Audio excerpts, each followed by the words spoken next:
Hello everyone, welcome back to new blog. তো ডেটটা ছিল 9th মে। আমার শ্বশুর এবং শাশুড়িমা দুজনের ছিল 30তম বিবাহবার্ষিকী। তো ওই জন্য আমরা ছোট্ট করে একটু সারপ্রাইজ প্ল্যান করেছিলাম। আসলে ওদের যে বিবাহবার্ষিকী ওদের নিজেদেরই মনে ছিল না, এটা একমাত্র আমারই মনে ছিল, আমার হাজব্যান্ডেরও কিন্তু মনে ছিল না। তো দেখতেই পাচ্ছ ছোট্ট করে একটা কেক নিয়ে এসেছিলাম, একদম ছোট্ট মতোই একটা কেক নিয়ে এসেছিলাম কাট করার জন্য। তো ওটা এই আর কি সেই বাড়ির জামা কাপড় পরেই আর কি কেকটা কাটা হয়েছিল। তো ওরাও খুব খুশি হয়েছিল, বুঝতেই পারছো। আর আমরা সবাই মিলে একটা ক্যান্ডেল জ্বালিয়ে হ্যাপি অ্যানিভার্সারি সেলিব্রেশন করছিলাম এবং সবাই মিলে কেক টেক খাওয়া দাওয়া করে একটু আর কি মানে অ্যানিভার্সারি দিনটাকে সেলিব্রেশন করা আর কি। যাই হোক, তো তোমাদের কেমন লাগবে ভিডিওটা একটু জানিও। ভালো লাগলে অবশ্যই আমার পাশে যে করবেন আমার শ্বশুর শাশুড়িকে একটু হ্যাপি অ্যানিভার্সারি কমেন্ট করে জানিও। তো যাই হোক, এই যে চলছে। আমার ছেলে তো কেক খেতে খুবই ভালোবাসে, তো ও প্রথমেই আগে খেয়ে বসে থাকলো এবং পারলেও পুরো কেকটাই খেয়ে নেয়, এরকম ব্যাপার। যদিও ও খেতে পারবে না, কিন্তু সেই এমন ভাব করে যেন ও পুরোটাই খাবে। তো যাই হোক, প্রথমে দেখতে পাচ্ছ আমার শ্বশুরমশাইকে একটু কেক খাওয়ালো, তারপর ওরা সবাই মিলে আমরাও একটু করে কেক খাইয়ে দিলাম। এইভাবেই দিনটা আমরা সেলিব্রেশন করেছি। এর আগে যখন 25th অ্যানিভার্সারি ছিল সেই ব্লগটা আমি আমার পেজে দিয়েছিলাম, কিন্তু কোনো কারণে কপিরাইট চলে আসার জন্য ওটাকে আমার ডিলিট করতে হয়েছিল। তো আবার আমি ওই ব্লগটাকে নতুন করে আপলোড করব, তখন তোমরা দেখতে পারবে যে আমরা কত বড় করে সেলিব্রেশন করেছিলাম। তো যাই হোক, এই তো আজকের ব্লগটা এইটুকুই। তারপর তোমাদেরকে দেখাবো যে একটা জিনিস, সেটা হচ্ছে যে ঈশান একটা কম্পিটিশনে নাম দিয়েছিল। তো ওই কম্পিটিশনে আবৃত্তি প্রতিযোগিতার জন্য নাম দিয়েছিল। ওরকম না যে আমরা আগে থেকে দিয়েছিলাম, আমরা জাস্ট ঘুরতে গিয়ে দেখলাম যে ওখানে আবৃত্তি কম্পিটিশন চলছে। তো ওই জন্য আমরা বললাম যে ওখানে কি হবে নাম দেওয়া। তো ওনারা বললো হ্যাঁ, ও তো বাচ্চা, ঠিক আছে দিয়ে দেখ বলুক। এবং ওকে স্টেজে তোলার মাত্রই এমন তাড়াতাড়ি কবিতাটা আবৃত্তি করে ফেলে যে আমি আর ওর বাবা জীবনে প্রথম যে স্টেজ পারফরমেন্স করলো ওটাকে একটু মানে ক্যাপচার করতেই ভুলে গেছি। তো যাই হোক, দেখতে পাচ্ছ এই ভিডিওটাতে আমার হাজব্যান্ড ওনার মা বাবাকে খাওয়ালো। তো যাই হোক, কথাটা বলছিলাম, হ্যাঁ ক্যাপচার করতে ভুলে গেছি। তো তারপর আমাদের ট্রাফিক পুলিশের যিনি হেড এবং আরও অনেকজন ছিলেন পুলিশের, ওনারা সবাই মিলে এসে ওকে একটা প্রাইজ দেয়, একটা মেডেল দেয় আর একটা সার্টিফিকেটও দেয়।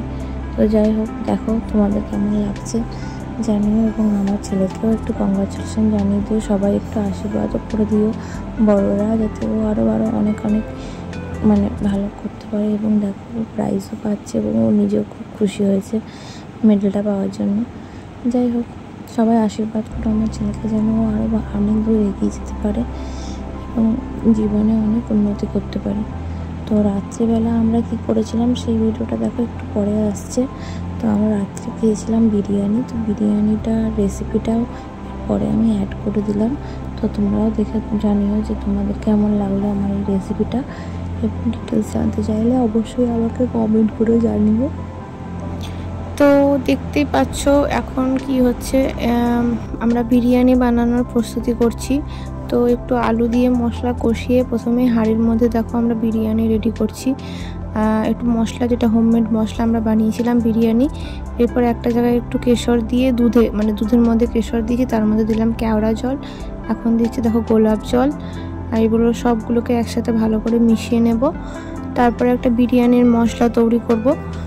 আরও একটু কেওড়া জল আমরা অ্যাড করলাম। আর এই দেখো এখানে দিচ্ছি একটু মিঠা আতর। এটা তোমরা পরিমাণে কমও দিতে পারো, বেশিও দিতে পারো, তোমরা যেমন একটু গন্ধটা চাও।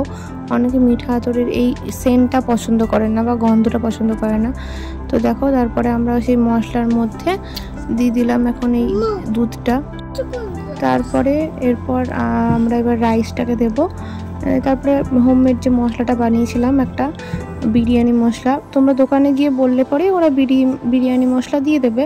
প্যাকেটের বিরিয়ানি মশলা থেকে আমার মনে হয় শুকনো খোলায় নেড়ে নিয়ে বাড়িতে মানে মিক্সিতে পেস্ট করে নিয়ে বিরিয়ানি মশলাটা বানানোই বেশি ভালো। তারপর ওপর থেকে আবার কিছু আলু দিয়ে দিচ্ছি। আমরা লেয়ার করে বিরিয়ানিটা বানাবো। এটা দমে বসাবো না, যেহেতু নিচে অনেকটা ঝোল রেখে দিয়েছি যাতে নিচে না লেগে যায়। তো ওই জন্য আমরা দমে বসাবো না। এখন আমরা দিয়ে দিচ্ছি চিকেনগুলো, মানে এটা আমি দিচ্ছি না, আমার হাজব্যান্ড করছে।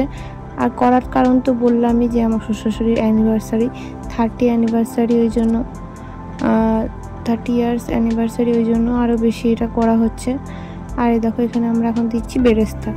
বেরেস্তা মানে আগেই পেঁয়াজটাকে ভেজে রেখে দিয়েছিলাম বেরেস্তা করার জন্য। আসলে প্রথম থেকে ভিডিওটা করতে না মনে ছিল না। আর এদিকে মা বানাচ্ছিল চিকেন কষা আর চিকেন বিরিয়ানি। মাটনটা আমি খেতে পছন্দ করি না, খুবই কম, না খেলেও মানে না খাওয়াই আর কি, ওই জন্য চিকেন বিরিয়ানিটাই করা হয়েছিল। এই দেখো এখন আমরা আবার উপর থেকে ভাত দিয়ে দিচ্ছি। এবার দিব ঘি এবং দেব মশলা, এই যেটা হোমমেড মশলা যেটা আমরা বাড়িতে বানিয়েছি।